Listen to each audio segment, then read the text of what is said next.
Oh, hello, Mr. Beard. Oh, sorry. Oh, we talked all the way back in 2020. I remember that. Okay, okay, yes, thank you. Okay. Sorry, it's been like a year and a half. Yeah.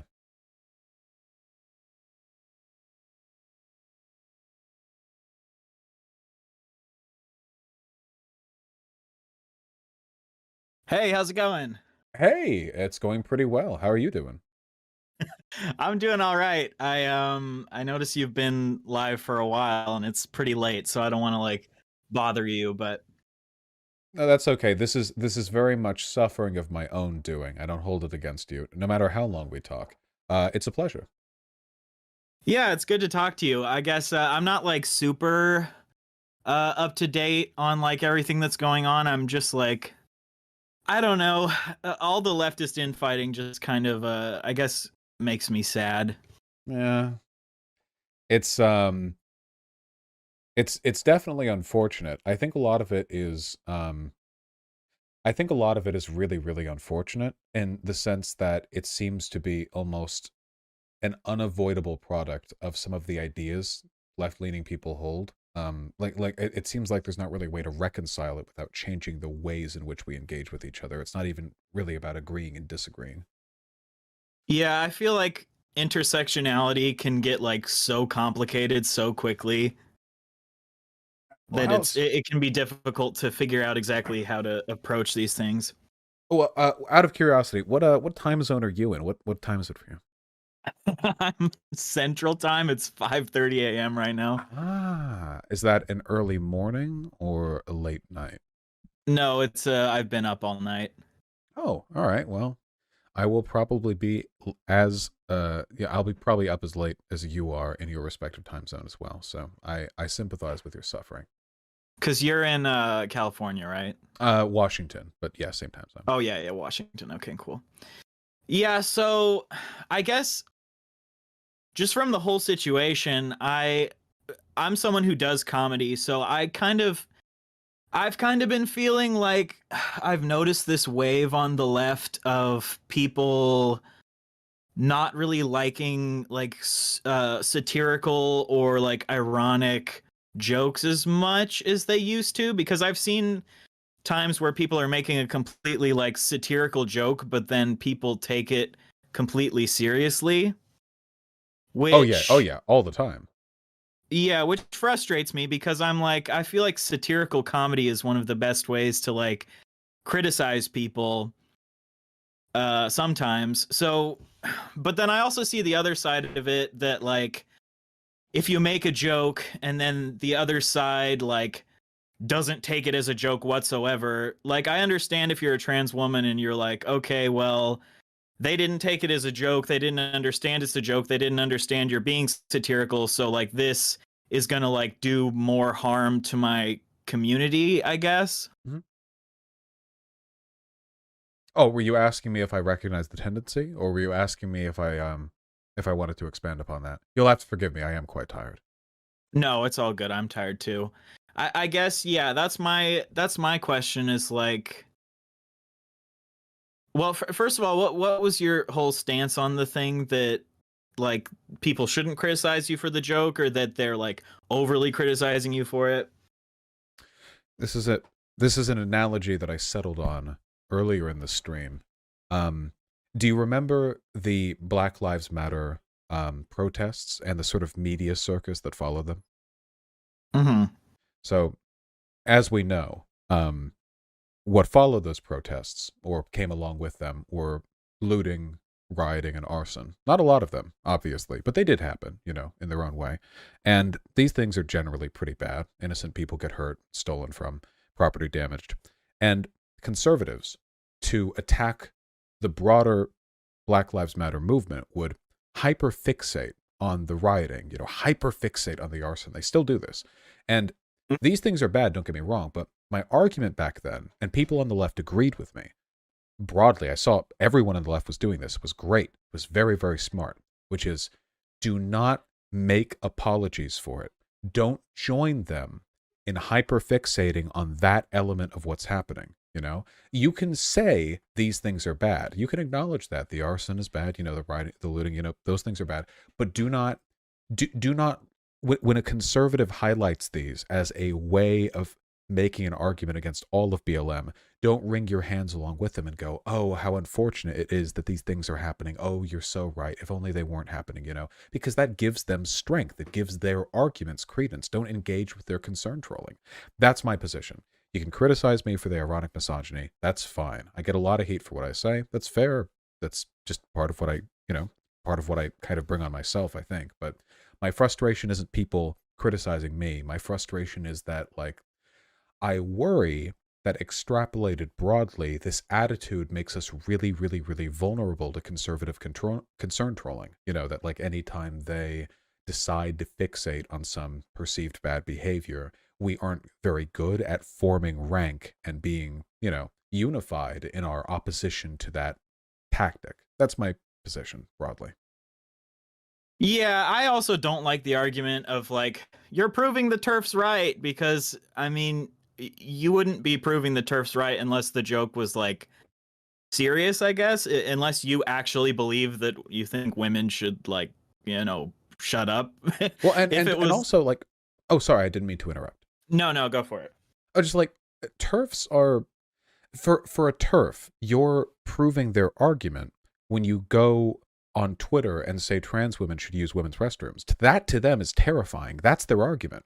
They screenshot that. They complain about that. They'll say that you're oppressing them by advocating for that. If the problem is giving them ammunition, making their argument for them, well, yeah, a lot of the arguments that they're making are just the existence of trans people. I mean, you can't really like fight that, right? Plus, a lot of people who support TERFs are just flat out conservatives, and I don't think they care about misogyny, right? Like a conservative might be able to feign outrage at misogyny, but they'll get actually outraged about like a 14-year-old trans boy. That'll actually get them angry. So I just, in terms of optics, I don't know. It's just feel like overstated a bit. Yeah, I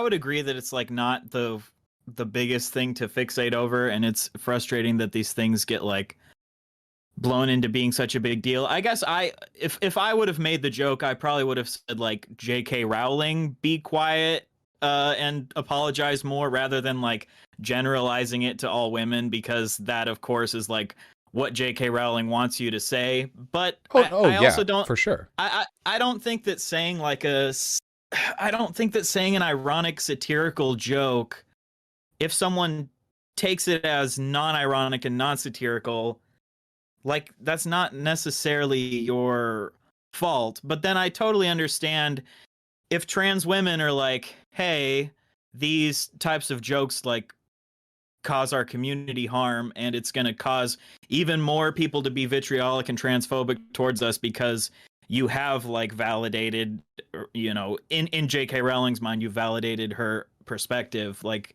I guess I kind of see why they would be upset by it. Oh, I definitely understand the desire to be upset by it, or at least I understand how the arguments form. I disagree with them. I think that it is ceding arguments to transphobes by suggesting that their bigotry is a product of evidence they've been given, Like, I think that for the most part, trans women, or sorry, transphobes, TERFs, they don't dislike trans women because they are, worried about sharing bathroom space or whatever. They hate those things, but that's not why they dislike trans women. They dislike trans women because they think they're degenerates. A lot of hatred of Oh yeah, minority they think groups. they're men, and they think that all men are, Right, yeah, rapists. it's an essentialist thing. I don't think behavior trans people engage in can move transphobes over. And historically, that kind of seems to be the case with race as well. Racists usually aren't moved over from their explicit dislike of a racial group with evidence or arguments. It can happen, but that's not predominantly what happens. It's usually that there are social incentives pushing them towards more acceptance until they have to be quiet enough that they, because society integrates and they actually meet people who are of other races, and they sort of learn to live and move on, and their positions mellow, and eventually they die, and hopefully their children are more progressive. I just, I just don't like the idea of that, because if I believe that me being misogynistic makes TERFs more transphobic, then I also have to believe that black guys wearing their pants down low makes conservatives more racist, because they complain about that too. And I don't want to give them that. Like, I don't think conservatives deserve that, like, you know, credence. Well, I wouldn't say like wearing their pants down low would be a good like comparison. It would be more like black people making white people jokes or whatever. Oh yeah, sure. Oh yeah, and genuinely, I don't think that's what produces, you know, racism. But of course, from the right, like, they don't actually care what's morally wrong or right, at least in this respect, right? So the optics argument and the inherent moral worth of the misogyny argument are sort of, I don't know if they're necessarily disconnected, but they're definitely not the same ones. If the misogyny itself, you know, is that problematic? Yeah, of course it is, you know. I think criticism for that is fine. Yeah. But yeah, I mean, from a non-essentialist perspective, you definitely would agree that like trans people can still be misogynistic and obviously women can still be transphobic. But what you're saying is that making a huge deal over ironic jokes is not really accomplishing anything.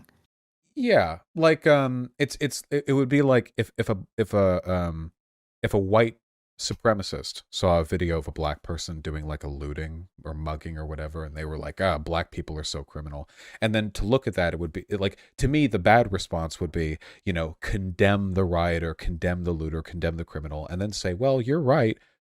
Some black people do commit crimes. Like, to me, this is, we're making their argument for them. They make the full-throated, bigoted argument, and then we, desperate to sympathize with them, make the steelman version of their argument. But I don't want to steelman the opposition when the opposition thinks that minorities are subhuman. They have to steelman themselves. I want them to have to fight for that recognition. I want to look at them and go, what the fuck are you talking about? You know, if some transphobe is like, hey, I hate trans women because I saw this, you know, Vaush guy and he was being misogynistic, you know, I think the correct argument to that, the best response isn't, well, that was very bad of him, and I agree that misogyny is a problem with the trans accepting left and blah, blah, blah. I think the best response is to say, what the fuck are you talking about? What the fuck you, this one guy was misogynistic, and you're like, what does that have to do with me? What the fuck are you talking about? If you care about misogyny, then why the fuck are you always getting retweeted by and supporting conservatives? Why do you support these politicians? Like, shut up, shut the fuck up. You know, like, mock them for it. Call them out on their bluff. I love to do that personally. Like, when they, you know, they're like faking that they care about this issue. It's like, no, no, you don't. Like, come on, you know? Oh yeah, I totally agree that TERFs weaponize misogyny as a way to, you know, just be bigoted. But I feel like I've seen you kind of make the opposite argument to this before, that you should cede to conservatives like the parts of their arguments that are true so that you can then dismantle the parts that aren't true. Because I feel like I've heard you say that people get sort of stuck, you know, being like, oh no, it's not true that black people commit more crimes. It's like, no, you should acknowledge that that is true, but then like dismantle why, like, it's because of systemic issues, you know? No, I agree. In direct engagement, where people are listening to each other, that I do completely agree with. I should have been more specific. I apologize. I think that the language you have to engage in when it's like drama shitstorm on Twitter is very different than the language you have to engage in when you're directly speaking like one-to-one with somebody. Like, for example, you know, on Twitter, I think the best response to J.K. Rowling's cry-bullying would have been, honestly, just make fun of her for being a triggered SJW, you know? Ooh, look at you. You're trying to suppress people's civil rights because you're so upset somebody was mean. You know, it's, you know, that's performative cruelty, of course, but if anyone deserves it, Mhm. and I think it can be rhetorically effective. But if I was talking to her directly, I would never. And I think that when you're talking directly, ceding some ground is effective at making the audience feel like they're being listened to. You know, like, if I don't address those counter arguments they might present, the audience would think, okay, well, Vaush may have a good point, but he hasn't addressed this thing. So preemptively addressing that, I think, is very good. But the way nuance gets sort of destroyed in these big like drama shitstorms, I think oftentimes it's about you know, taking a side and sticking with it. And usually I think the left like hammers on that pretty hard. For an example of this, by the way, just to indicate, with the BLM protests and the riots and what have you, in direct debates multiple times, I was willing to, yes, I understand these riots, are destructive, but we have to recognize they're necessary components of blah de blah. If you don't like the riots, then we should fix the civic problems that lead to them. That kind of stuff, right? Like, you address the argument. But if you're just on Twitter, just be mean. Just take the right side and be loud about it. That's I think that's, honest to God, just the best strategy on a place like Twitter. Just be on the right side and scream and be funny and be aggressive and be loud and draw attention and make them sad. And yeah, but I feel like that's one of the things I don't really like about Twitter. I hate it. I know. That's like how people engage on Twitter, and I like the more nuanced, sit down conversations. Yeah, I know. I completely agree. I mean, I'm sure you know that I get a fair amount of derision myself. I know that the attitude we take towards that engagement on Twitter is often quite unproductive. I just think that in terms of like winning the culture war discourse, it's an unfortunate but necessary part of moving forward. A good example for that on YouTube would be like SJW's owned compilations, right? Making a compilation video of people you disagree with making mistakes is very rhetorically effective and very bad in terms of how logically consistent it is. Like, it doesn't actually prove anything, but it's funny, it's effective, it gets a lot of engagement, and it's not morally wrong to put out. I just think it's about adapting to the medium that you're in.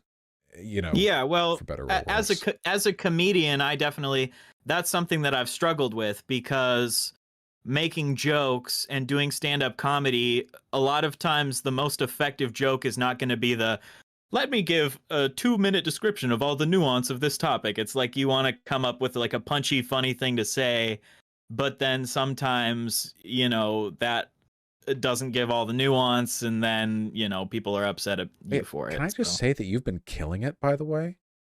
Oh, thanks, man. Because we talked before you like really blew up, right? Yeah, I was doing like pretty good on TikTok, but I fucking hated TikTok, so I switched over to YouTube, and yeah, I've gained about 400 and something K in the last like 6 months. Yeah, I'd say that's pretty good. Yeah, I remember that now.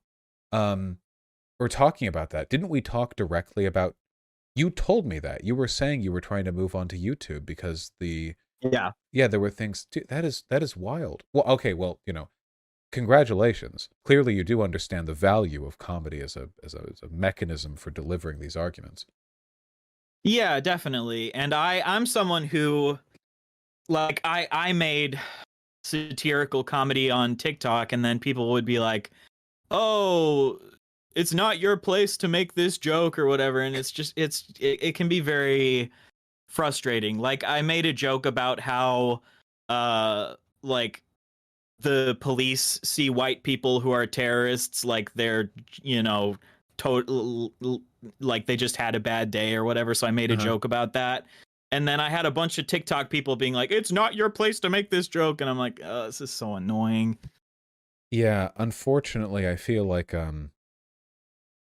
how do I say this without sounding like a very embittered person? I think I feel like a lot of people on the left are of the opinion that their victory, the victory of their political ideology, or of trans rights or whatever else, is either completely inevitable or completely impossible. But either way, whatever is gonna happen has nothing to do with your advocacy. And in the meantime, while we wait for history to take its course, it's like weird determinist perspective. The thing they care about is like affecting the greatest level of moral purity in their social groups. And I guess it's a social faux pas to speak over others in that respect, even though you're not speaking over anyone. It's social media. Like, you have your own profile and account. You're just doing your own thing. But I get this sometimes too, right? People get mad at me for being a white guy and for being a loud voice on a lot of issues that are about non-white, non-guys.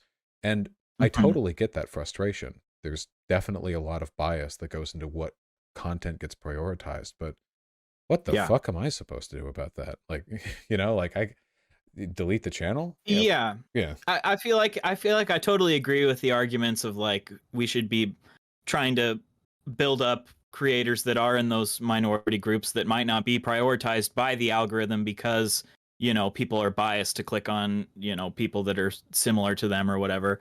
Like I think we should be trying to like build people up and trying to like promote other groups other than ourselves, but I don't really agree with the idea that like I should only speak on topics that I personally.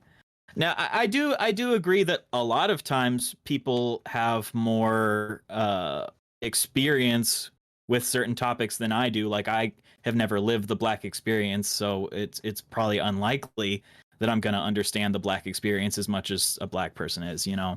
Oh yeah, yeah, for sure. I remember when I was in high school and I was like a little baby lefty, or maybe it was in early college, whatever, when I was something, I remember having an argument with a friend where the friend was saying that prominent straight cishet people, should vocally support gay rights. And I said, yeah, that's good and all, but do you really want straight people to be the loudest voice advocating for gay rights?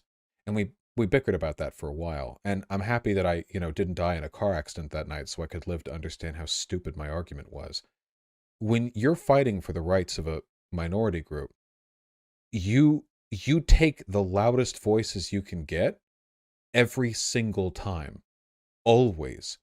And voices of straight people are more the voices of straight people are more valuable in an optical sense than the voices of gay people, because straight people are more likely to listen to other straight people, and having allies outside of your minority group and inside the hegemonic power group is really, really effective.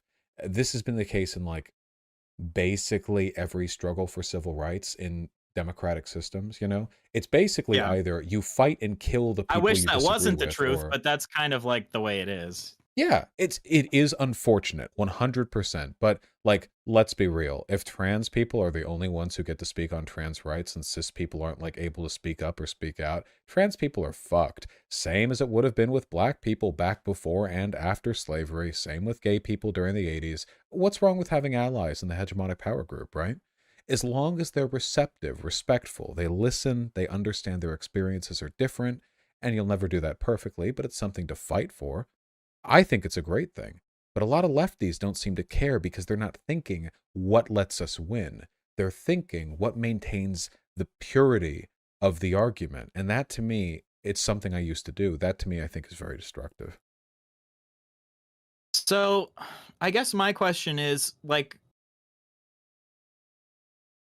I know that you would say that like it's id poll to be like, oh, listen to what trans people say over what cis people say, but then also like we should understand that we haven't lived their experiences, so like should we listen to them more by default because we haven't lived those experiences, or what do you think is like the line on that? Because I feel like there isn't like an easy simple line on what to do in that situation.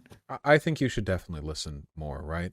The You can never perfectly transfer experiential knowledge from one person to another, but experiential knowledge and kind of like familiarity, affinity for a group is really important if you're going to talk about their experiences in any kind of like serious capacity. Where I draw the line is the idea that you can't have a good take on something if you aren't a part of that group, or that a member of that group's word is always by default more valuable than a non-member of that group's.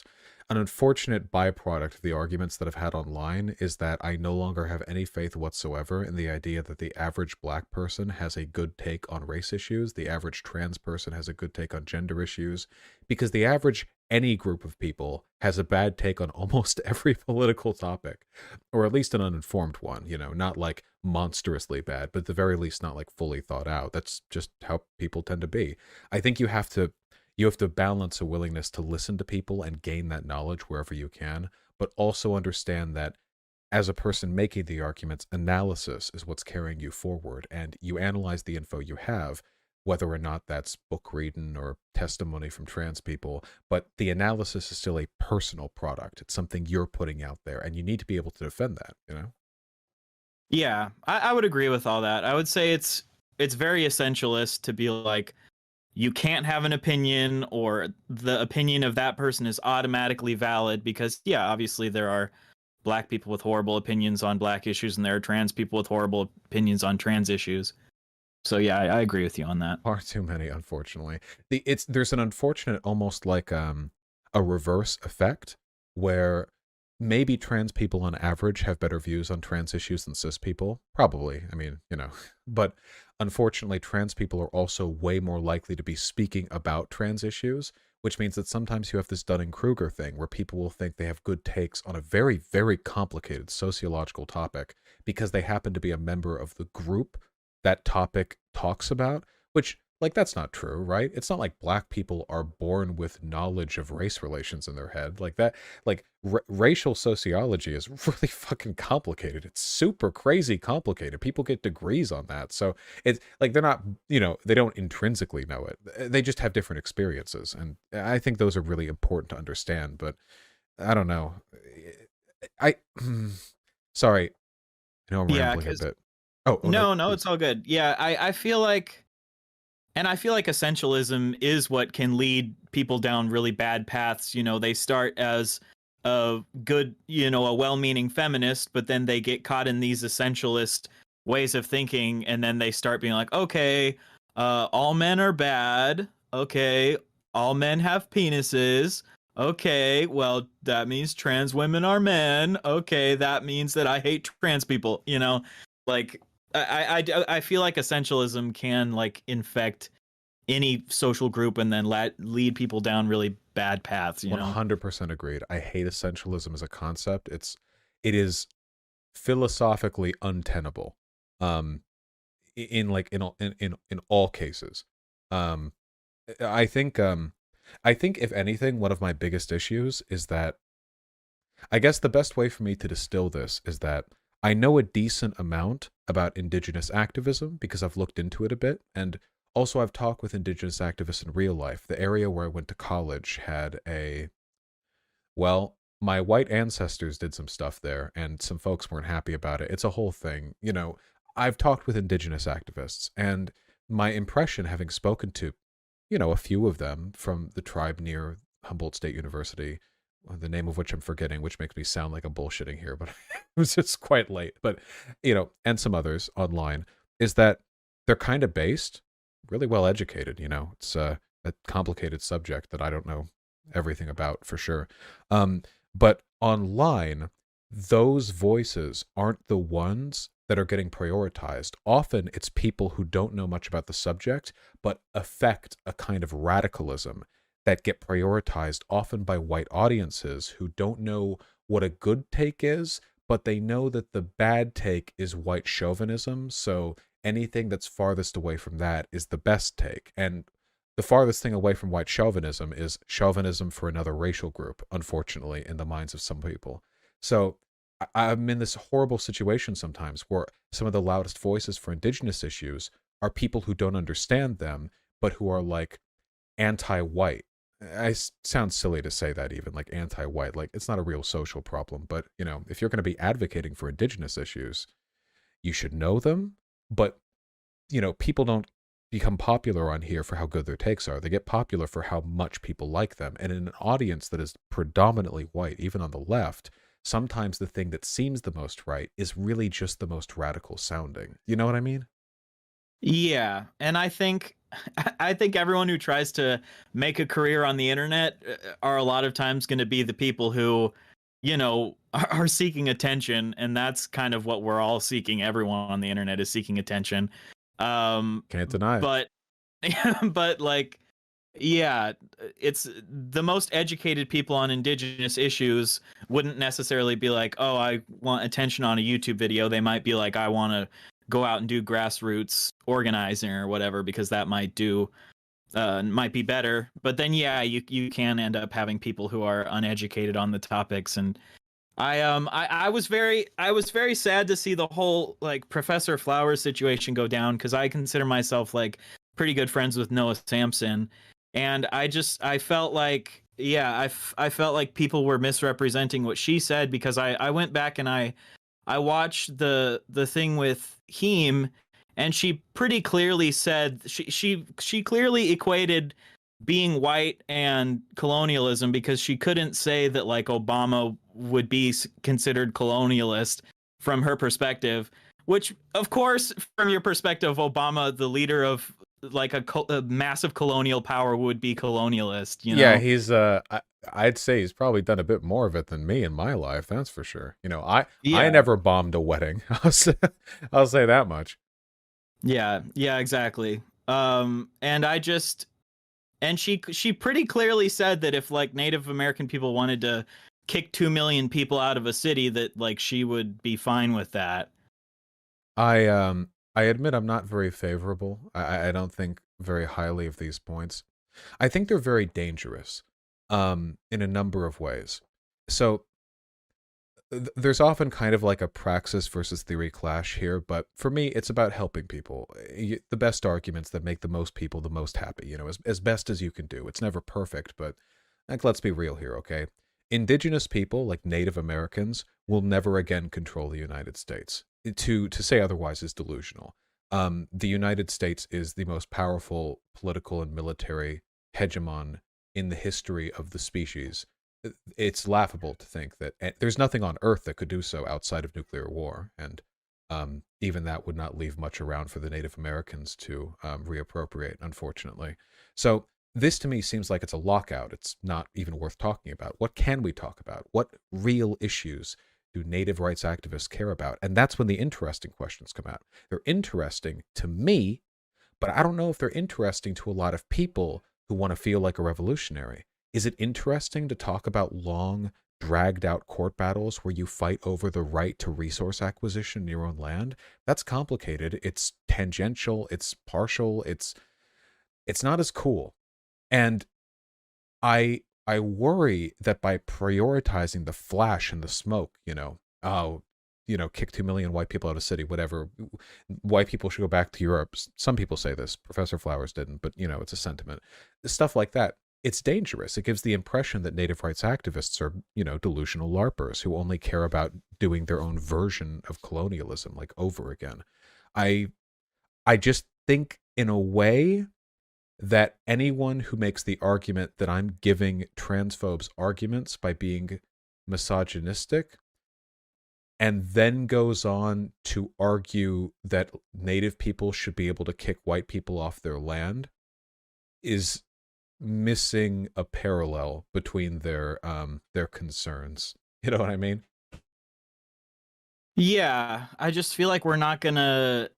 I don't know. I don't think we're gonna accomplish anything by saying we should like kick people off of their lands. I think we should focus on just creating the best society for everyone and getting rid of colonialism, getting rid of imperialism, hopefully making it so we can all get along. And I'm totally in favor of land back, and as long as you don't have to do an ethnic cleansing to accomplish it.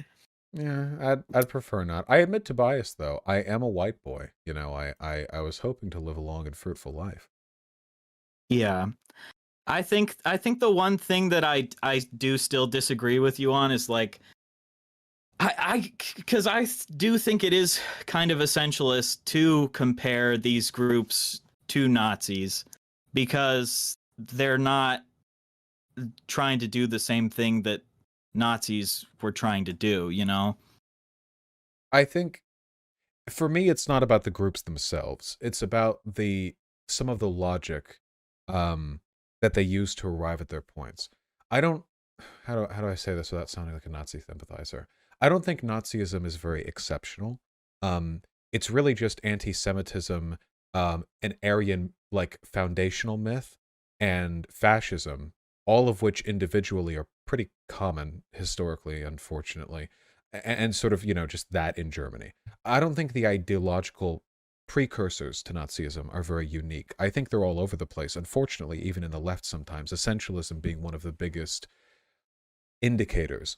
And some of the arguments Professor Flowers used, to me, and of course, we don't have to argue or, feel like you have to defend or whatever, but to me, Sure. the logic employed felt like it was drawing upon the same essentialist enunciations, the same association with sociological categories to draw upon hatred and ethno-nationalist fervor. Now, I don't think Professor Flowers is as socially harmful as a Nazi. I don't think that she internally is as malicious as a Nazi is, or as I imagine a Nazi would be. But I think it's really important to be critical of these elements for the same reason we're critical of, say, well, like you said to me, the ableism behind saying retard, or the misogyny behind making jokes about women needing to shut up. Being engaging in scrutiny, criticizing, analyzing these modes of behavior, how they're problematic, where they come from, really important for deconstructing them. So being fairly Yeah. attuned to what fascists tend to say, I see these things and I get concerned. Yeah, I guess my perspective would be just I would be more careful before comparing someone to a Nazi unless I was like really certain about it, because I agree that like if there is a black person who believes that like black people are the master race and that we need to kick all white people out, I would say okay, yeah, that's a pretty one-to-one comparison with Nazis. But I never saw anything from Professor Flowers that implied that she thought like black people were superior to white people. It just seemed like she was getting caught in this like train of thought of thinking it's okay to kick white people out, which I feel like wouldn't be enough to like make the full comparison. And I understand that like Well, as she a did say, retort, oh, sorry. I yeah. apologize. It was rude of me. Well, I was just gonna say I know like as a rhetorical tactic, it's like sometimes you make kind of an extreme claim to like tear someone down, but it feels like it's not quite like a fair comparison. Well, she did kind of essentialize being white and being a colonizer. She didn't say she think white people was worse, but ascribing all moral people, sorry, weighing down all white people with the moral burden of being colonizers is, well, it's not saying they're inherently worse. It's an essentialist comparison, which does kind of imply an inherent moral inferiority on the part of white people. Um, but even then, the inferiority isn't necessary in terms of the arguments. Richard Spencer, before he got outed, of course, he was like, oh, I'm not a white supremacist. I'm a white nationalist. He didn't, of course, he was lying, but he said, well, I don't think white and black people are worse or better than each other. I just think that we're better off when we're all separate, which is an argument a lot of black separatists make too, because black separatists often argue that white people are kind of inherently driven towards oppression and, well, colonialism, an argument she made. And, for that reason, it's best to live apart. Now, Richard Spencer was, of course, a Nazi. The whole, I don't think you're inherently worse, I just think we should be separate thing was just a way for him to make these arguments more palatable for CNN. I don't think that Professor Flowers is lying about all the rest of it and she secretly thinks white people are inferior. Maybe. But I do think the underlying logic is really in line, and it's not that uncommon either. There was a person Professor Flowers went on a panel with after talking with me who was making comments about, this guy sent me a death threat. He was like super crazy, or like he made like a threat about wanting to kill me or whatever. This guy's like pretty off, but he was talking about in that panel how he's half white and half black, and that the white side is his evil side, and that's what makes him violent. And not to say you can't pull good humor, but I gotta say that's so I get concerned. And yeah. I would agree that any type of essentialism isn't going to accomplish anything and isn't going to be good. I just think it's it is tough because someone will say something and then you're like, okay, well, do they actually mean what they're saying, or do they have an ulterior motive behind it? And you can't really know for sure. But with with white supremacists, it's usually pretty easy to assume that there's an ulterior motive behind what they're saying. But I feel like I don't know, I would extend more grace to black people, because a lot of times the reason they say we need to be apart is because of all of the racism and oppression they've faced. So it's coming from a place of we need to be apart because of racism. Now, if they're saying we need to be apart because all white people are evil, all white people are colonizers, and like essentializing them, then I obviously disagree with that. But I guess I would just extend more grace to someone who is coming to their perspective from facing oppression rather than just trying to create oppression, I guess. I generally agree with that. I understand. For example, like obviously, if a black person makes a "fuck whitey" joke, like it's okay. But if a white person makes a whatever the opposite of that joke is, obviously I'll consider those two things very differently for a wide variety of historical reasons. Yeah. Though it is worth noting that the additional charity we're willing to give people of color on stuff like this is a tool that the malicious and ill-intentioned of them can exploit. After all, this was one of the things that led to TERFs to begin with, right? A lot of second-wave feminist women were basically like actual man haters, like real one, like literally they just did not like men, and that Uh-huh. was okay on the left for decades. Nobody really cared about anti-male jokes, and why would you? Men are the dominant power group. But it turns out that they thought trans women were men too. And all of a sudden, harmless essentialist bigotry became real harmful, like social oppression. And that right there, that stemmed from the essentialism. If they only hated men for sociological reasons, then who doesn't? I do. I've been on Grindr. Um, but the essentialist bit, that's the kicker. So the charity that was given to them gave them years and years to establish this sort of culturally ingrained ironic, harmless hatred of men, oftentimes for characteristics that are about assigned male at birth people, right? Comments in theory and in discourse about how the penis is inherently a violent tool. This is in second wave feminist literature. Yeah. Yeah, that men through testosterone are more naturally violent. And it's like, okay, well, you know, we maybe could have called this out a little earlier. I'm just worried about that because that charity can be dangerous sometimes. Yeah, I definitely do agree that charity can be exploited, especially if because there are black people out there that do believe black people are the master race, and that is obviously And very bad, and I'm God very bless them. against that. Um, I think race is just a social construct, but yeah, no, I totally agree. We're on the same page that, I mean, I literally said that before, that turf essentialism and thinking that penises and testosterone are inherently violent is what leads to the hatred of trans women. So, Yeah, it's really really unfortunate. I just think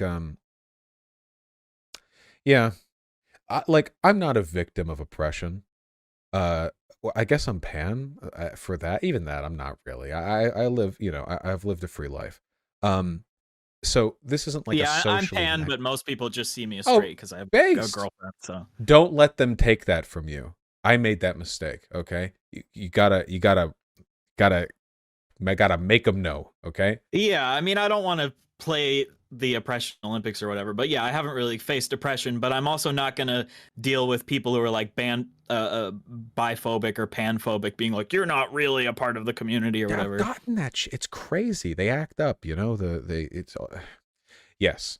Um, that aside, having not really experienced depression, I will say that being told, this is going to sound like a remarkably silly thing to say, being told my opinion on something isn't valid because I'm white gives me so much respect for non-white people because that shit really annoys me.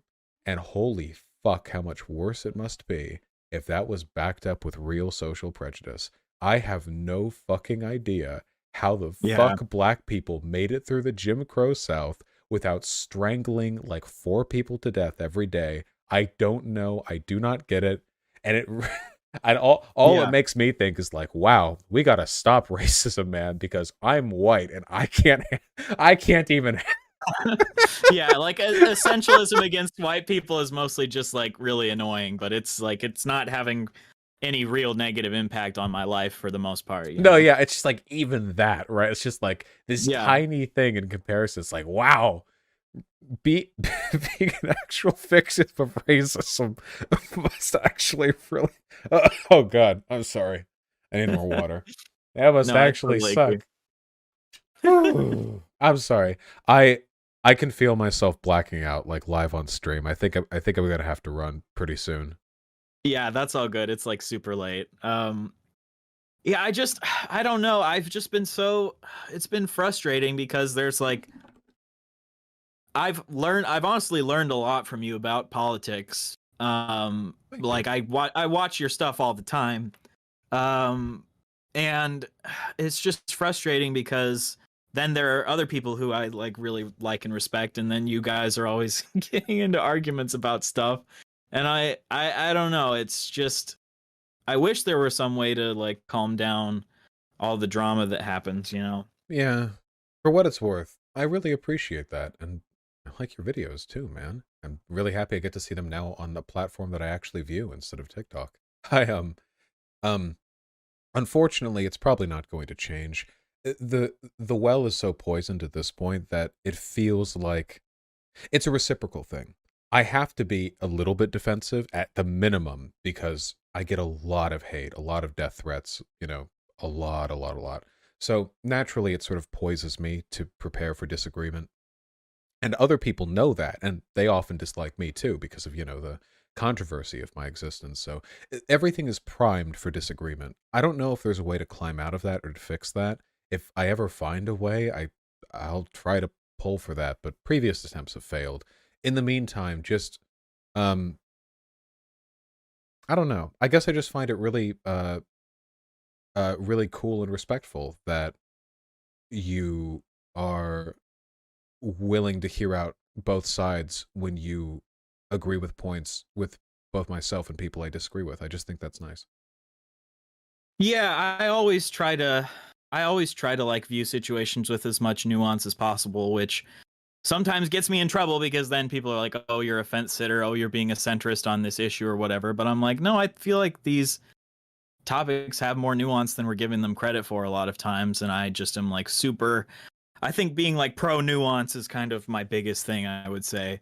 But yeah, there are times where I see kernels of truth to what people are saying on both sides. I do think that, like, I totally disagree with people who are saying that debate is just not a worthwhile thing to do. Like, that's stupid. But then I also see that sometimes debates do devolve into kind of a shit throwing contest rather than a let's figure out how to, like, you know, hear each other out and come to better understandings. And then once it becomes a shit throwing contest, then it's kind of more just like it's more of like entertainment than educational. But I mean, I guess Yeah. entertainment isn't bad, but it's just like once the shit starts flying, then like people that are supposed to be on the same side working together can end up hurting each other, and then, you know, that's just kind of what leads to all this leftist infighting.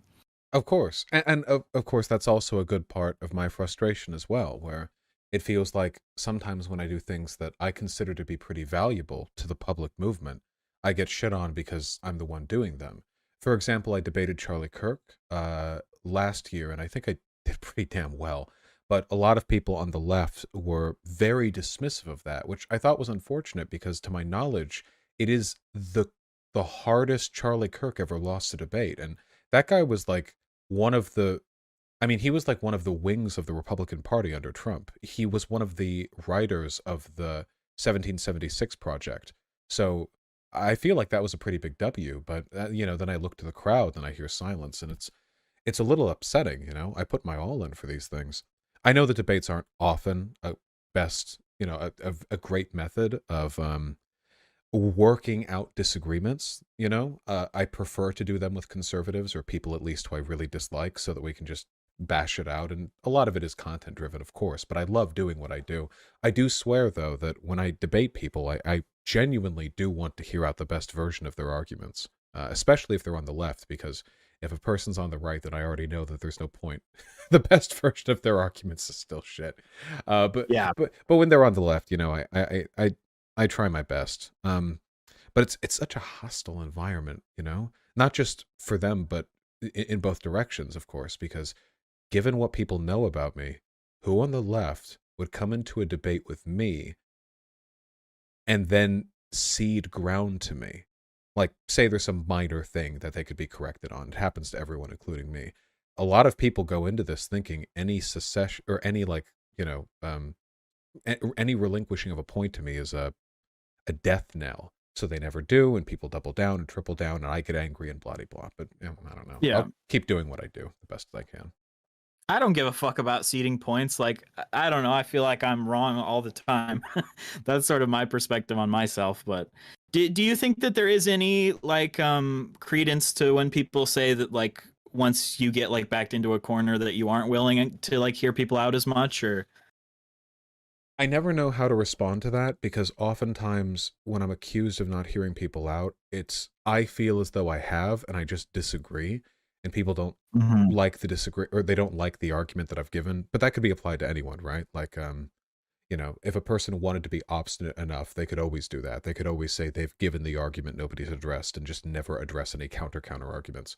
I don't I don't know if I could dispel that. I am obstinate for sure. I don't cede ground easily when there's drama going on, but well, I don't know. I don't get a lot of good conversations. Oftentimes everything is so contentious.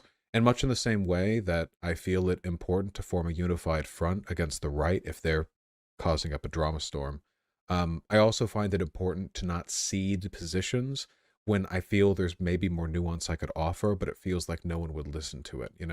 Like if there's if I have a position and I feel like I've made some mistakes and I could cede those, sometimes the environment is hostile enough that the only uh, it feels like you have to apologize for everything. You know what I mean? Yeah. You have to give I everything up, and the nuance is like not going to be listened to, and it just feels like you're half measuring. And sometimes there's only so much you can do given the hostility you face. I recently had a situation where some TikTok fat activists were coming for me, calling me fat phobic because I said it's like okay to lose weight. It's been known to uh, happen. God. yeah, so I definitely recently I've experienced some of that. Like it's like at a certain point I can't. I have to just stand my ground because I definitely am someone who's like, I want to hear them out. Maybe there's some truth to what they're saying, but at a certain point, I have to just be like, no, it's not fat phobic to lose weight. Like, you should be able to, like, that's a totally fine thing to do if that's what you want to do, you Ha- know? have you seen Contra's video on canceling? Uh, I, I feel like I did like years ago, but I haven't recently. Very fond of it. Contra has gotten a lot of bad faith criticism. She's been accused of being a transphobe. She's a trans woman herself. Of course, trans women could be transphobes too, but Uh huh. they were criticisms over very silly things. She got very unwarranted criticism from people who were very condescending about it. And the point she made in that was now that she was making a video over it, she addressed the arguments, responded to them, made the point she could, but essentially she was very insistent on not broadly apologizing, not issuing a general apology, because the people who had attacked her were jackals. They were abusive and horrible, and they drove her to Hmm. depression and substance abuse. Now, the internet makes monsters of us all, of course. I will always come off as stubborn to people. I guess the one thing, if I could ask it of you, please keep doing what you're doing, because you're identifying the left's increasing aversion to irony as a rhetorical device is completely true. And I'm very worried that over the past few years, social media has generally been favorable enough to leftists that they're getting a bit complacent, a bit more sensitive, and that sensitivity might lead to a political resurgence of reactionaries that we can't really deal with. Like, do you remember the Gamergate days? Yeah. Yeah. It took years to pull out of that pit. I remember back when left YouTube was like a dozen or so 10,000 sub feminist YouTube channels that every once in a while would like be shut down because their channel host got like doxxed by Sargon of Akkad or something, or like they followed him in public, or he followed her in public or something. That was the online left for years, and God help me, I do not want to return to that. Holy shit. Yeah. I feel like some of the people on the left would like Like we're getting to the point where even some of like the best Dave Chappelle sketches from back in the day that were like satirically criticizing racism, they might be like, "Oh, well that's not okay because you're still making racist jokes." It's like, "No, the point of the joke is that we're like criticizing racism." But then, Dave Chappelle now, his jokes aren't really satirical anymore. He's kind of just They're just giving it's just the he's kind bigotry, yeah. he's kind of just giving opinions and then saying, "Oh, it's just a joke." Ah, they're That's gonna what's so cancel like, me. They're gonna yeah. get me for that one. Ooh, it's like, okay, man. I feel like comedy is such an incredibly nuanced thing, and I feel like most people haven't thought through the nuances of comedy, and I'm like one of the few people who has, because I'm like trying to do comedy and be a leftist at the same time. But like it's so complicated. Where is the line where irony begins, and people can claim to be being ironic, but they're actually not being ironic. People can say it's all satire, but they're just trying to spread bigotry. And then it's like, how do you even know what their actual intentions are? It's just so complicated. And I completely agree. I've always felt the necessity of having different spaces in the online left. Like for somebody like me, I guess one of the edgier left-leaning people, um, like I know there are always going to be a lot of people who find the content that I do unpalatable, but I think it would be best for us to have a political union, but to not operate in the same social spaces. So I can do my irony posting and my shit posting. And will I be perfect? Of course not. Will I do problematic stuff? Already have. Will continue to. But the cumulative effect of my work, I think, is positive. And I guess my desire, my hope would be that you could have all these, without meaning to deride, more sensitive people in the online left who could just be sort of cozily protected by the work that I do, making fewer conservatives, making the arguments. They're not going to go out there and debate Charlie Kirk, so I'll do it. Let me do that work, and they can have their social spaces, and they can focus on what they want to. That to me feels like wholesome and good. Like maybe they hate me because I'm problematic, but I have to be left to do my work. Not free of criticism, but I do have to be left to do my work. And I think credit should be given when it's due. And I, in return, feel that I should allow them their space to not turn around and screech at them for being weak and sensitive. I used to do that. I'm trying not to anymore. I want us to be mutually productive and functional in a space large enough to contain all of us, but partitioned enough to allow us to live with our differences. Yeah, it's hard to find that line of like, you don't want to silence criticism, but then when there are leftists who all they do all day is like criticize you, and they never tweet about criticizing conservatives or criticizing, the people who are actually doing the most active harm to minority groups, it's like, then those people, I would agree, should like get their priorities straight. I think people should be able to criticize you, but I feel like, yeah, I totally agreed with what you were saying, that why is everyone coming at me right now rather than coming at J.K. Rowling, who's clearly the one who is the billionaire who is ruining trans people's lives. Like she's probably been one of the biggest forces of transphobia in the last like, She's however long. literally like the avatar of the entire. Yeah, they were looking for a leader, weren't they? She really stepped up to the plate. Yeah. And I guess my perspective was, I don't think it's good to make a joke that someone isn't going to take as a joke and is just going to like weaponize back at you. Usually like that's not the most effective form of comedy in my opinion, but at the same time it's like not that big of a deal, I guess. No, I agree. I I know I don't come off this way, but I like being criticized. The stuff, I have a thick enough skin for it. It's fine. I grow, I learn, whatever. The thing that bothered me is after I saw the drama erupt, J.K. Rowling, screenshotted me, whatever. I looked on Twitter and I saw a very common sentiment in the online left. And it was like, wow, Vaush versus J.K. Rowling, you know, two, I'll let them have it. Wow, two bad people. And I'll take Yeah, that was criticism, but that was really dumb. that reveals something so telling about them, doesn't it? Like, where are they where the edgy socialist streamer is in the same league, is even comparable to the billionaire it's unfathomable to me. And I look at stuff Yeah. like that and I wonder, like, what biases are causing this? Is it the hate of me? Do they have no perspective at all? Do they just think all people and the harm they do is just how many tweets a day they see about that person? And because they're in the Yeah. online left, they see me about as much as they see J.K. Rowling? Like, what's causing this? What's doing that? Yeah, I feel like a lot of people don't really view things from the perspective of how much harm a person does.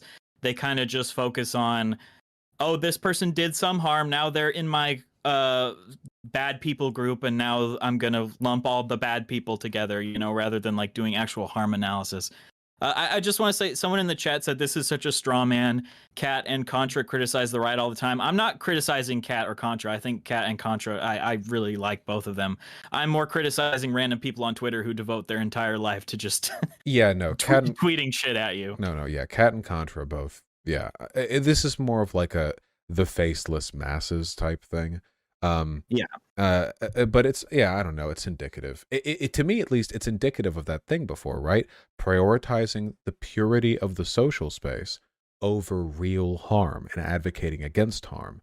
And because I am closer to them, I'm more proximate. I'm in the online left. If some random lefty pick crew avatar person, if they tweet something, J.K. Rowling probably won't respond, especially if it's not about like trans issues.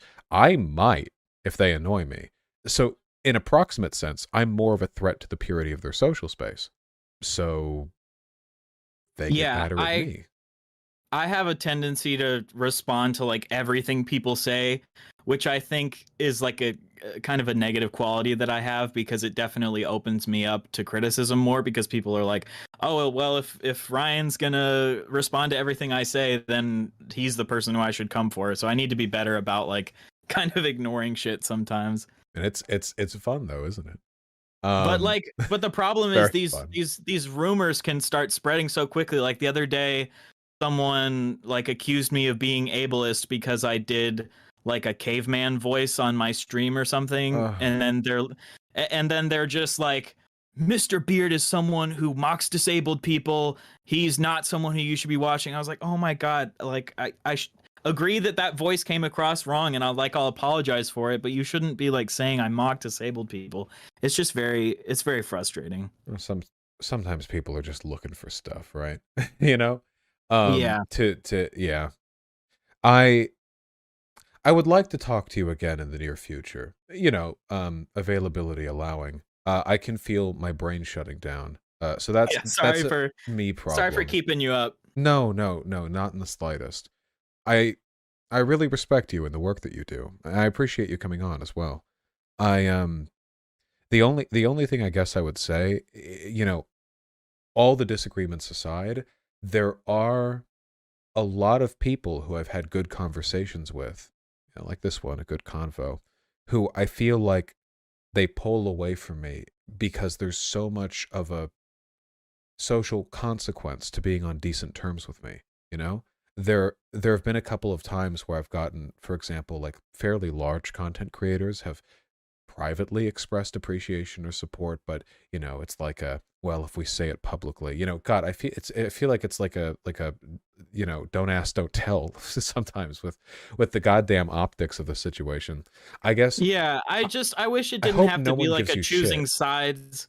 I wish it didn't have to be like a choosing sides type of thing, because I definitely have disagreed with some of the things you've said, but then I've disagreed with some of the things that people who criticize you have said. Like, I don't want to be someone who's choosing sides or whatever, but I also don't want to.